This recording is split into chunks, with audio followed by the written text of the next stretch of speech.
السلام علیکم ورحمۃ اللہ وبرکاتہ۔ اللہم صلی علی محمد وعلی آل محمد۔ رمضان المبارک میں اللہ سبحانہ و تعالیٰ کی بخشش اور رحمت کا سمندر ٹھاٹھے مار رہا ہے، اور خوش نصیب ہیں وہ لوگ جو اپنی جھولیاں بھر رہے ہیں۔ آج دوسرا عشرہ اختتام پذیر ہونے جا رہا ہے۔ تھوڑی دیر کے لیے ہم سب اپنا محاسبہ کر لیں کہ 2 عشروں کی 20 راتوں میں ہم نے کس قدر اللہ کی رحمتوں اور بخشش سے حصہ حاصل کیا، اور اللہ رب العزت کی ذات عالی سے اپنا تعلق مضبوط کیا۔ دل سے اگر آواز آ رہی ہے کہ میری جانب سے ان راتوں کی ناقدری ہوئی ہے اور سستی اور کاہلی میں 2 عشرے گزر گئے ہیں، تو آئیں آج عزم کرتے ہیں کہ آج افطاری سے قبل اس بے قدری اور سستی پر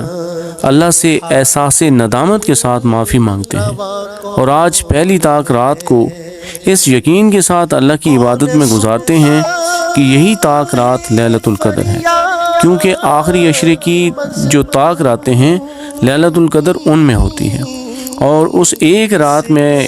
جو عبادت کا اجر و ثواب ہے وہ 83 سال 4 ماہ سے افضل قرار دیا گیا ہے۔ دیکھیں، بڑی عجیب سی بات ہے کہ اگر حکومت آج اعلان کر دے کہ آج کی رات میں جو مرد و خواتین عبادت میں رات کو گزاریں گے تو ان سب کو حکومت کی جانب سے 1 لاکھ روپے نقد انعام ملے گا، تو آپ خود بتائیے کہ کیا کیفیت ہوگی ہماری۔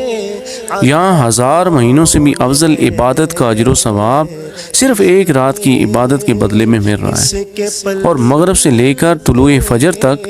جبرائیل امین فرشتوں کی جماعت کے ساتھ ہر عبادت گزار کے پاس تشریف لائیں گے اور اس پر سلامتی بھیجیں گے، اس کے لیے دعائیں مغفرت کریں گے، اور اس کے لیے جو ہے وہ سلامتی ہی سلامتی ہوگی یہ رات۔ تو اس لیے کم از کم آج تو ہم عزم کر لیں،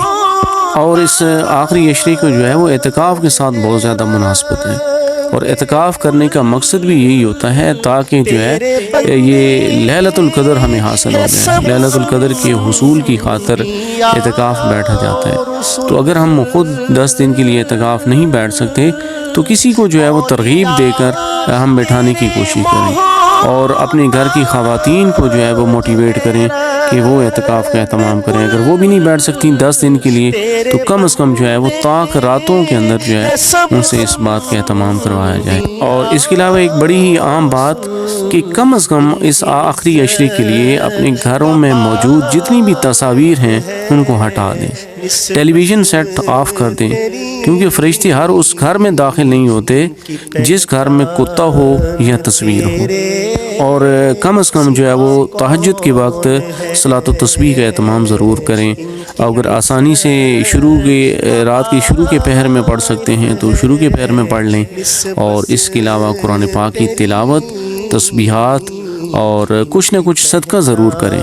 تاکہ ہمیں 1000 مہینوں سے افضل جو ہے وہ صدقہ کرنے کا ثواب مل جائے، اور اس سے ہمیں اپنے رزق میں برکت حاصل ہوگی۔ عبادت میں خوب یکسوئی اور دعاؤں میں گریہ وزاری کا اہتمام کریں، اور لیلۃ القدر کی دعا اللہم انکا عفو تحب العفو فاعف عنی، اس کا اہتمام خود بھی کریں، اور اپنے اہل خانہ کو بھی اور اپنے بچوں کو بھی ان سے بھی یہ دعا ضرور کروائیں۔ اللہ تعالیٰ مجھے اور آپ کو عمل کی توفیق عطا فرمائے۔